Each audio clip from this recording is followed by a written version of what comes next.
लोग बड़े मजे लगे थे। कोई सोचते होंगे मालूम है, लोग सोचते होंगे कि आगरा जब भी जाएंगे साहूला जी से जरूर मिल के आएंगे। महाराज जी की राम कथा के बड़े प्रमुख कैरेक्टर हैं ये साहूला जी। देखो हम आपकी वैसी प्रभावना पहले ही कर दे रहे हैं, बाद की टेंशन आपकी है ही नहीं। हम अभी आपको इतने इतने प्रचारित कर दे रहे हैं, आपको प्रमोशन, प्रमोशन कर दे रहे पहले से, बदलना नहीं, लेकिन फिर आप बाद में दीक्षा नहीं लो। हाँ आपने उस दिन नियम लिया था वो भूल नहीं जाना भैया। हाँ चलो, तो उसके वो श्वेत श्वेत सुंदर से बाल कंपित हो रहे थे, दाढ़ी कपकप आ रही थी उसके बोलते समय, होंठों से होंठ हिलते हुए और शब्दों को निकल रहे थे। शब्द कुछ निकालना और चाह रहा था, शब्द मुख से कुछ और निकल रहे थे। इस प्रकार से वो वृद्ध कंचुकी अपनी सफाई पेश कर रहा था। उसने कहा, हे महाराज, अब मेरी वृद्ध अवस्था हो गई है, अब कहाँ मेरी वो अवस्था थोड़ी है कि जो आपने कार्य दिया मैं फटाफट दौड़ के कराता था। अब समय लगता है, मुझे उठने बैठने में ही समय लगता है, फिर चलकर एक स्थान से दूसरे स्थान पर जाने में मेरी जंघा में अब इतना बल नहीं है, मेरे हाथों में अब इतना बल नहीं है। ऐसा बताते हुए जब उसने अपने हाथों को प्रदर्शित किया तो हाथ ऐसे लग रहे थे, कैसे लग रहे थे प्रवेश जी, हाथ कैसे लग रहे थे उसके?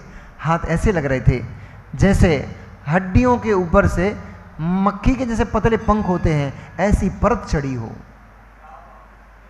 वो खाल, शरीर की खाल इतनी पतली हो चुकी थी जैसे मक्खी के पंख पतले पतले होते हैं, ऐसे वो पतले खाल से वेष्टित उसका पूरा भीतर का शरीर जैसे झलक ही रहा था।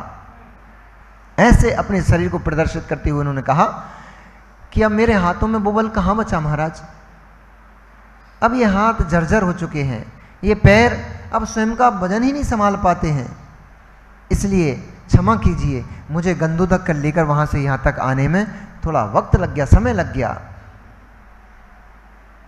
उसकी इस दशा को देखकर महाराजा सोचने लग गए, ओह, संसार में इस देह की कड़ी बड़ी विडंबना है। तरुण अवस्था में जो शरीर बड़े बड़े योद्धाओं को पछीट देता था, तरुण अवस्था में जो शरीर हजारों लाखों की शोभा का केंद्र बनता था, तरुण अवस्था में ये शरीर मनचाहे भोगों को भोगता था, समय व्यतीत होते हुए इस शरीर की क्या दुर्दशा हो गई। इस भरे पूरे शरीर में हड्डियां अलग अलग दिखने लग गईं। सुन रहे हो अक्षय भैया? सुन लो भाई, तब नहीं समझ पाए थे, अब समझ जाओ। एक मित्र बैठा है, हम लोग हमारे साथ पूजन करता था, हमारे साथ भैयावृत्ति करता था मुनिराजों की, खूब भगवान की पूजन करता था, खूब अच्छे भाव थे, पता नहीं कहाँ बीत गया ये। ऐसे भाव बनाता था, हमें लगता था हम तो बाद में जाएंगे, ये पहले चला जाएगा, पर रह गया वो तो। ए अक्षय, दशरथ को वैराग्य उत्पन्न हो रहा है, तू कहाँ बैठा है मित्र? वो क्या सोच रहे हैं? ओहो ओहो, इस वृद्ध अवस्था की दशा, जैसा ये सुभट कंचुकी कभी अपने इस पुष्ट शरीर से अलौकिक दिव्य दिखा करता था, आज कैसी दशा हो गई है। मैं तो इसकी इस दशा को कभी देख ही नहीं पाया, इतनी जर्जर दशा हो गई। जो दौड़ता था आज उससे उठते बैठते नहीं बनता। आपके सामने नहीं होता क्या ये? आपके सामने नहीं होता क्या ये? वे सुंदर सुंदर चेहरे, हेमा मालिनी, श्रीदेवी, मधुबाला, कहाँ चली गई वे सब? कहाँ चली गई वे सब? एक समय ऐसा था भैया, देवानंद काली जैकेट, काला जीन्स यानी काला पैंट, काली जैकेट और उसके गले में मफलर डाल के सड़कों पे से निकल जाए तो लड़कियां छतों से कूद जाती थी। याद है क्या अनिल जी आपको? गए थे देखने का दिन? क्या बैन लगा दिया था उसके ऊपर काले कपड़ों का। लड़कियां उसका रूप देखने के लिए छतों से कूद जाती थीं। कहाँ चला गया वो देवानंद? मैंने अभी बीच में जब ग्रस्त में था उस समय मैंने उसका एक बार कुछ इंटरव्यू चल रहा था, उस समय उस देवानंद को देखा। ओह, ये देवानंद वही है क्या? ये देवानंद वही है क्या जिसको देखने के लिए लड़कियां लालायित होती थी, महिलाएं उसको देखने के लिए तरसती थी, छतों से कूद जाती थी भैया, ये स्थिति थी। आज कोई नहीं देखता है, कोई नहीं देख रहा अखिलेश भैया, कोई नहीं देख रहा। जब तक इस पे चमड़ा चमकदार चढ़ा है, जब तक मिठाई के डिब्बे के ऊपर बर्क चढ़ी हुई है, मिठाई के ऊपर बर्क चढ़ी हुई है, जब तक सुंदर पैकिंग है उसकी, सुंदर डब्बे में सजा दिखाई दे रहा है, तब तक उसकी कीमत है। मुख में डालने के बाद बाहर निकालो, न उस मिठाई की कोई कीमत होती है, न उस बर्क की कोई कीमत होती है। मल हो गया, खाना तो बहुत दूर, उसको देखना भी पसंद नहीं करते हैं। अरे मित्र, बुढ़ापे में यही दशा, उस मुख में डली हुई मिठाई की तरह ही तो। अब चूंकि पर्व चल रहा है ना, इसी मिठाई का दृष्टांत आचार्यों ने कहा है, जिस स्थिति में हो वैसे ही उदाहरण दृष्टांत देना चाहिए। तो अभी पर्व का समय चल रहा है, रक्षाबंधन चल रहा है, तो अभी मिठाई का सीजन चल रहा है, इसलिए आज मिठाई का उदाहरण दिया। आम के सीजन में आम का उदाहरण देते थे। तो मुख में डली हुई मिठाई, बाहर निकल आए तुम्हारा प्रिय घेवर, कितनी सुंदर बनाओ माँ, उसमें कितनी बढ़िया चाशनी भर दो, हाथ में उठाते ही उसमें से चाशनी टप टप बूंद करके टपक रही हो, मुंह में पानी नहीं लाना। अभी हम उस घेवर की बैंड बजाने वाले हैं, इसलिए मुंह में पानी नहीं लाना। इतना सुंदर, और उस पर धीरे से आपने सफेद मलाई से आइसिंग कर दी है, सुंदर दिख रहा है। पर मेरी माँ एक बात तो बताओ, उस घेवर के पीस को मुख में डालते ही पुनः, ए आशु कहाँ लगे हो, घेवर के मुख में डालते ही बाहर निकाल करके जैसे ही रखोगे, अब उसको पुनः उठाकर खाए कोई क्या? नहीं खाओगे। अरे मित्र, जब एक घेवर को एक बार भोग लिया, मुख से उद्दिष्ट हो गया, उच्छिष्ट हो गया, बमन हो गया, अब उसको पुनः मुख में नहीं डालते हो, घृणा उत्पन्न होती है। अरे इन भोगों को कितनी बार भोग कर छोड़ दिया, कितनी बार भोग कर छोड़ दिया, इस शरीर को कितना भोग डाला है, कितना भोग डाला है, कब कब भोग डाला है, कोई समय नहीं बचा जिस समय में द्रव्य परावर्तन, क्षेत्र परावर्तन, काल परावर्तन, भव परावर्तन, भाव परावर्तन, 5 परावर्तन रूप इस संसार में कितनी बार इन विषय वासनाओं को नहीं भोग डाला है, फिर भी उसी बमन को क्यों बार बार उठा उठा कर चाटते रहते हो? घृणा नहीं आती क्या? लज्जा नहीं आती क्या? बमन को चाटने का काम केवल एक जीव करता है। संसार में केवल एक ही जीव होता है जो बमन कर देता है, बमन कर देता है, स्वान। प्रवीण जी, स्वान बमन कर देता है, मुख में डाल करके निकाल देता है, पुनः उसी को चाट लेता है। एक ही जीव होता है, पर उसको क्यों निकृष्ट देखते हो? हमारी स्थिति क्या उससे कमजोर है क्या? इन पुद्गल पिंडों को आहार वर्गणा के रूप में, भाषा वर्गणा के रूप में, शरीर वर्गणा के रूप में कितनी बार भोग डाला, कितनी बार भोग डाला। उन्हीं वर्गणाओं को पुनः भोग रहे हो, उन्हीं से फिर शरीर बनाते हो, फिर जला करके छोड़ देते हो, फिर आते हो, फिर इसी को शरीर बना लेते हो। उन्हीं वर्गणाओं को कितनी बार भोग डाला, उन्हीं बमन के समान कितनी बार खा डाला, कितनी बार खा डाला। कब तक वैराग्य नहीं हो रहा? अब तक वैराग्य नहीं हो रहा है। ऐसा कौन चिंतन कर रहा है? दशरथ। महारानी के सामने बैठे बैठे दशरथ कंचुकी की इस अवस्था को देख करके ऐसा चिंतन कर रहे हैं, हाय हाय मैंने इन पर्यायों को कितनी बार प्राप्त कर लिया, इस रूप को, इस रंग को, इस पौरुष को, इस बल को, राजपद आदि आदि चीजों को मैंने कितनी बार प्राप्त कर लिया है। इनको भोग भोग करके मैंने कितनी पर्याय नष्ट कर डाली, पर मैं अपने आप को आज तक नहीं पहचान पाया, मैं अपने कल्याण मार्ग को आज तक प्रशस्त नहीं कर पाया। ऐसा जब सोच ही रहे थे कि शेष जो रानियां थी, महारानियां, उन्होंने दशरथ की इस अवस्था को देख लिया और वो समझ गई, ये पत्नियां बड़ी चालाक होती हैं। वो समझ गई कि हमारे स्वामी को वैराग्य उत्पन्न हो रहा है। उन्होंने शीघ्र ही सुप्रभा से कहा, हे मूर्खे, पति को कष्ट दे करके तू कौन सा सुख पाना चाहती है? अरे तू तो पति के हृदय में जैसे कमल में सरोवर, सरोवर में कमल, जैसे सरोवर में यानी तालाब में कमल पुष्प सुशोभित होता है, ऐसे हम सभी महारानियों के बीच में तू अपने पति के हृदय में सुशोभित होती है। अरे हम तो आजू बाजू के कमल हैं, तू तो मुख कमल है, तू तो कमलनी के समान राजा के हृदय में निवास करती है, फिर तू क्यों ऐसी रुष्ट होती है, क्यों ऐसे कष्ट करती है?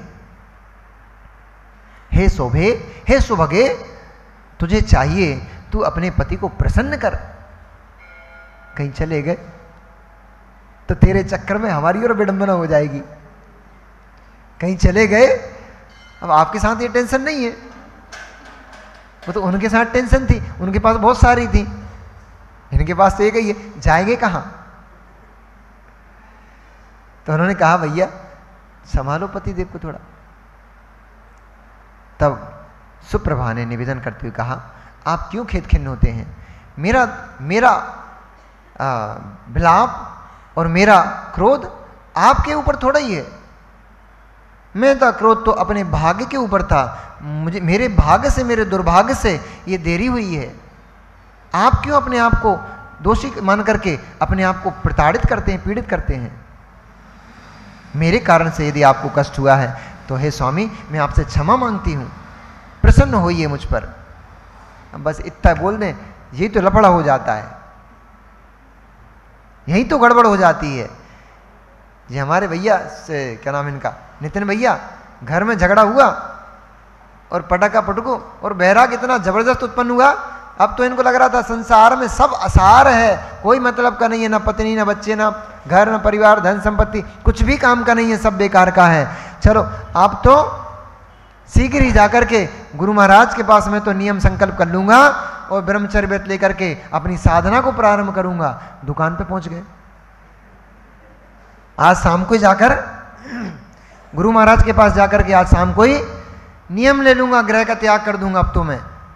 और जाके दुकान पे बैठे, घंटे भर बाद घर से फोन आ गया, सुनो। ले जैसे ही बोला सुनो, इतने में तो भैया का पानी बह गया, पानी पानी हो गए। उन्होंने कहा सुनो, गुस्सा हो क्या? अगले से ऐसा होता कि नहीं होता? सुनो, नहीं हमारा प्रैक्टिकल है, हमारा तो देखा हुआ प्रैक्टिकल है। हम तो बहुत सारी चीजें भैया प्रदीप जी, हम तो सारी चीजें देख देख के सीख गए। अपने को तो जहर खा के मर के फिर देखे कि जहर मारता है, ये तो पागलों का काम है। मरते को देख लिया कि इसने जहर खाया था मर गया, अपने को नहीं खाना। तो कह रहे सुनो, प्रदीप जी के साथ घटा था पक्के में, क्योंकि बोला प्रैक्टिकल। सुनो, गुस्सा हो क्या? कुछ जवाब नहीं आया, इधर से कुछ जवाब नहीं गया। अरे सॉरी बोल रही ना बाबा, आप क्षमा कर दो, गलती हो गई ना, मान तो रही अपनी गलती हो गई, गुस्सा आ गई थी। इतने में काम बिगड़ गया पूरा। जितना वैराग उत्पन्न हो रहा था, जितना वैराग उत्पन्न हो रहा था, सारा वैराग बह गया। एक सुनो के चक्कर में हृदय जो सुना रहा था वो सब सुनना बंद कर दिया। पुनः वही कर्ण प्रिय शब्द सुनने लग गए, पुनः वही कर्ण प्रिय सुनने लग गए। उनके साथ भी ऐसे ही हो गया, आपसे अलग थोड़ी थे। इधर वैराग उत्पन्न हो रहा था, ये संसार असार है, कोई सार नहीं है इसमें, इसको मुझे त्याग ही देना चाहिए। ये संसार में जीव की अवस्थाएं, नाना अवस्थाएं इसको प्रताड़ित करती हैं, इसको कष्ट देती हैं। इसलिए इन अवस्थाओं को, मेरी बूढ़ी ऐसी अवस्था है कंचुकी के समान, उससे पहले मुझे अपनी देह का परित्याग करते हुए जिनेश्वरी दीक्षा धारण कर लेना चाहिए। पर जैसे ही सुप्रभा ने थोड़ी सी कर दी, ये सुनो, अब बस अपना सुनना बंद हो गया, उनको सुनना शुरू कर दिया। और जैसे ही उनको सुनना शुरू हुआ, पुनः वह वैरागी की अंगारे कुछ कार्य नहीं कर पाई, वहीं दब गई। और पुनः उसकी बातों से प्रसन्न हो विराजा दशरथ अपनी उन्हीं चेष्टाओं में, उन्हीं राज सुख में पुनः बार बार लग गए। बड़ी विडंबना है भैया, संसार की बड़ी विडंबना है। बड़ी दुर्लभता से तो इस जीव को, इस शरीर और चेतन का भेद विज्ञान प्रकट होता है। बड़ी दुर्लभता से तो ये ज्ञान प्राप्त हो पाता है कि शरीर भिन्न है और आत्मा भिन्न है। पर धिक्कार इस मोहिनी कर्म की दशा को, वह उसको स्थिर नहीं रहने देता, तुरंत ही मोह अपना जादू चला देता है और वह वैराग्य तुरंत ही भस्मीभूत हो जाता है, राख हो गया, कुछ नहीं बचा। लेकिन यह भी निश्चित है, जिस जीव के अंदर एक बार वैराग्य की कणिका उत्पन्न हो जाए, अक्षय चिंता नहीं करना, अक्षय चिंता नहीं करना, क्योंकि एक बार जिस जीव के अंदर वैराग्य की कणिका उत्पन्न हो जाए, कभी ना कभी हो तो सकता है कि इसी पर्याय में, और यदि इस पर्याय में नहीं हो पाया तो किसी ना किसी पर्याय में शीघ्र ही वह कणिका काम जरूर करती है और नियम से वह समय वैराग्य के लिए उत्पन्न कराती ही कराती है। इसलिए राजा दशरथ पुनः अपने भोगों में निमग्न हो गए। बहुत लंबा समय जब व्यतीत हो गया, तब उनके नगर में एक शिव सर्वभूति नाम के मनः प्रज्ञानी मुनिराज पधारे। इसलिए कहते हैं कि अपने आप को, अपने परिणामों को बार बार धर्म से अभिभूत करते रहो। हमारा सकोरा अभी कोरा है, सकोरा अभी कोरा है, और कोरे सकोरे में पानी डालो तो क्या करता है, वो सोख लेता है, दिखाई नहीं देता। लेकिन थोड़ा सा पानी जो आपने डाला, वो सकोरा मतलब कोरा घड़ा भी होता है, तो वो कोरा घड़ा जो होता है उसमें थोड़ा सा पानी डालो तो पानी सोख लेता है और वो दिखाई नहीं देता वो पानी कहाँ चला गया। लेकिन विश्वास रखो, वो पानी कहीं बर्बाद नहीं हुआ है, वो पानी उसमें पड़ गया है। अब जब ऊपर से और पानी डालोगे तो अब की बार सोख थोड़ा सा कम सोखेगा। पहली बार में ज़्यादा सोख लिया था, अब की बार में थोड़ा कम सोखेगा। तीसरी, चौथी, पांचवी बार जब उसमें पानी डालोगे तो सूखना बंद कर देगा, और जो पानी आप भरोगे उतना का उतना पानी मटके में शीतल हो जाएगा, ठंडा हो जाएगा, कंठ को तृप्त करेगा। ऐसे ही अपनी आत्मा को धर्म के संस्कारों से, शुभ क्रियाओं से संस्कारित करते रहो। सकोरा कोरा है इसलिए सूख जाता है, कोई बात नहीं, घबराने की बात नहीं है। डालते रहो, थोड़ा थोड़ा थोड़ा थोड़ा पानी डालते रहो, डालते डालते नियम से उसमें से पानी झलकने लग जाएगा, दिखने लग जाएगा। फिर वही पानी शीतल हो जाएगा और कंठ की प्यास बुझाएगा। ऐसे ही धर्म के संस्कार डालते रहो, डालते रहो, डालते रहो। यही संस्कार कालांतर में उदय में आते हैं, और उदय में आकर के निमित्त खड़ा कर देते हैं। उस निमित्त को पा करके यह जीव वैराग्य को प्राप्त हो जाता है, महाव्रतों अणुव्रतों को प्राप्त हो जाता है, और फिर अपनी आत्मा की सिद्धि कर लेता है। इसलिए निमित्त मिले उसका सदुपयोग करते रहो। जिसको जितना समय मिल रहा है, जिसको भैयावृत्ति में समय मिलता है भैयावृत्ति करो, जिसको आहार दान का भाव होता है आहार दान करो, जिसको मुनिराजों की बिहार निहार आदि की चर्या में सहयोग करने का भाव होता है वो करो। कहीं ना कहीं अपने आप को इस धर्म मार्ग पर लगा के रखो, क्योंकि यही संस्कार पड़े पड़े पानी झलकने लग जाएगा एक दिन। केवल ज्ञान रूपी पानी झलकेगा। फिर पुनः जब नगर के पास एक उद्यान में सर्वभूति मुनिराज, जो कि मनः प्रया ज्ञान के धारी थे, अपने बहुत सारे शिष्यों के साथ सरयू नदी के तट पर पहुंचे। अयोध्या नगर के समीप सरयू नदी के तट पर वो मुनिराज अपने सत्संग पहुंचे।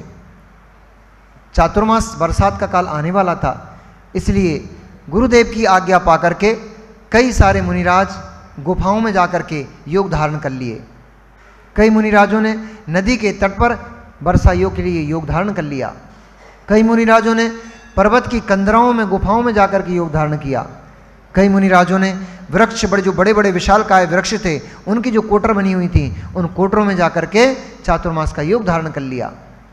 तो कई मुनिराजों ने पर्वत की शिला के ऊपर ही योग धारण करते हुए और वहाँ 4 महीने का अपना स्थापना कर ली। इस प्रकार से अब मुनिराज के पास मात्र 9 ही मुनिराज शेष बचे थे। मुनिराज को मिला करके सर्वभूति मुनिराज को मिला करके मात्र